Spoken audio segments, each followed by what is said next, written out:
According to the National Institute on Alcohol Abuse and Alcoholism, each year there are 5,000 deaths in individuals aged 21 and under from alcohol-related incidents such as drinking and driving, suicide, homicide, alcohol poisoning, and other incidents.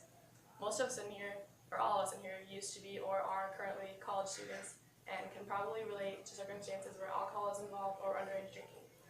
I myself am a college student, and I could benefit from the drinking age being lowered to 18, but after doing research on this topic, I believe it would be best for it to stay at 21. Although many people are in favor of lowering the drinking age to 18, we should be in support of it staying at 21 for the best interest and safety of our society. Today I'm going to be talking about different reasons that we would benefit from the United States keeping its drinking age, including medical dangers, drinking and driving, and overall alcohol consumption. I'll also talk about counter-arguments, including adult rights, other countries with lower MLDAs, and minors drinking in unsafe locations. I will begin with discussing medical dangers that are associated with drinking at a young age. There are various medical risks that go along with alcohol consumption. National Institutes of Health states that it interferes with your brain development, especially your long-term thinking and your memory skills, because your brain isn't fully developed and matured until your early 20s. For my visual aid, I brought in, this is an MRI of two 15-year-olds. This is someone who doesn't drink, and this is a heavy drinker. And it shows their brain activity during a memory task. And it shows they have a lot more activity, and that's only at 15 years old. Drinking is also associated with academic failure, other drug and tobacco use, and has a higher risk of having drinking problems later in life. The National Institute on Alcohol Abuse and Alcoholism says that 40% of people who start drinking before the age of 15 describe their drinking habits in ways that would be diagnosed with alcohol dependence. There are many possible medical issues, but there's a higher possibility of them occurring if you start drinking at a younger age. So it's necessary for us to keep the drinking age at 21 to avoid as many instances as possible. As well as medical issues being a risk with drinking, drinking and driving is another issue that can be prevented by not lowering it. Accidents are the leading cause of death in young adults and minors.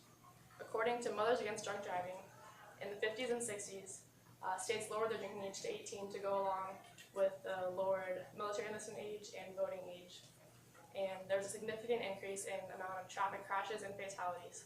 So in 1984, President Reagan signed the Uniform Drinking Age Act, which required states to raise their drinking age to 21 within 5 years, or they wouldn't receive federal funds for highways. And by 1988, all the states had raised their drinking age to 21. And the National Highway Traffic Administration estimates that 900 lives were saved each year because of this.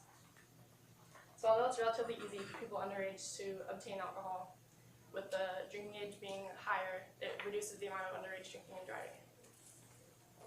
Besides there being more drinking and driving accidents with the lower drinking age, there's also a higher amount of underage drinking and alcohol consumption. Studies show that a higher drinking age has a lower amount of people drinking underage.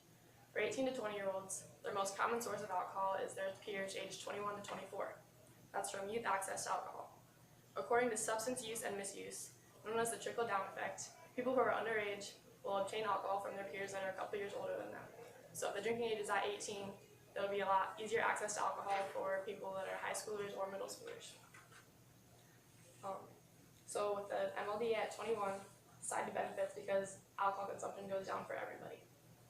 And those are my main claims for the drinking age staying at 21, and now I will talk about the counter-arguments. There are rights that come along with being an adult, and drinking should be one of those. A lot of people believe that when you're 18, you should be trusted to drink responsibly, because you gain other rights when you turn 18, such as being able to vote, get married, and you can serve and die for our country, so you should be able to drink. Although there are responsibilities that come along with being 18, there are other rights in the United States that you can't do until you're 21, such as gambling in most casinos, you can't adopt a child or rent a car. There are some responsibilities that should have an older age requirement, and drinking should be one of those. There's a large responsibility that goes along with drinking, and for the individual and for all the people around them, and it's more likely to be misused at a younger age. Besides the drinking age and other rights being at an age older than 18, there's another common argument that other countries have lower minimum legal drinking ages and that they don't have drinking problems or alcohol problems, which is false. International research shows that there is higher traffic accidents from a lower drinking age. Europe has a drinking age of 18, and their youth is at a lower risk for traffic accidents only because their driving age is also at 18 and they have a lot more access to public transportation. But they still have similar or higher rates for other alcohol-related issues such as overall alcohol consumption and cirrhosis death compared to the United States. And that was done in a study by Dr. Wagner. So even though other countries might have lower alcohol drinking ages, they have higher amount of accidents and other problems. So by keeping the drinking age at 21, lives are being saved. Another common argument is that individuals that are underage are drinking in unsafe locations. People say that by prohibiting them from drinking in bars and restaurants, they drink in unsafe and unsupervised locations, and they're more prone to binge drinking. However, bars and restaurants are not safe locations to drink either. According to the Prevention Research Center, neighborhoods with bars, restaurants, and other stores that sell alcohol have a higher amount of incidents with violence.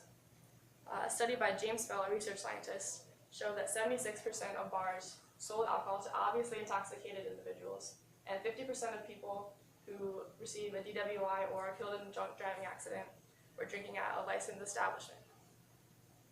Even though underage drinking happens more often at frat parties or house parties, there's still unsafe drinking going on in bars and restaurants, and they are more prone to violence and other dangers. In conclusion, it is not beneficial for us to change the drinking age to 18 because it would increase the amount of traffic crashes and fatalities in the United States and give high schoolers and middle schoolers easier access to alcohol.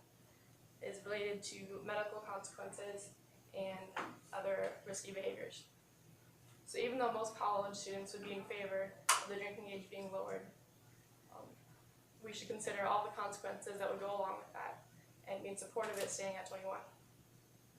By keeping the drinking age at 21 and reducing the amount of underage drinking, we can be confident that we are saving lives and living in a safer society, and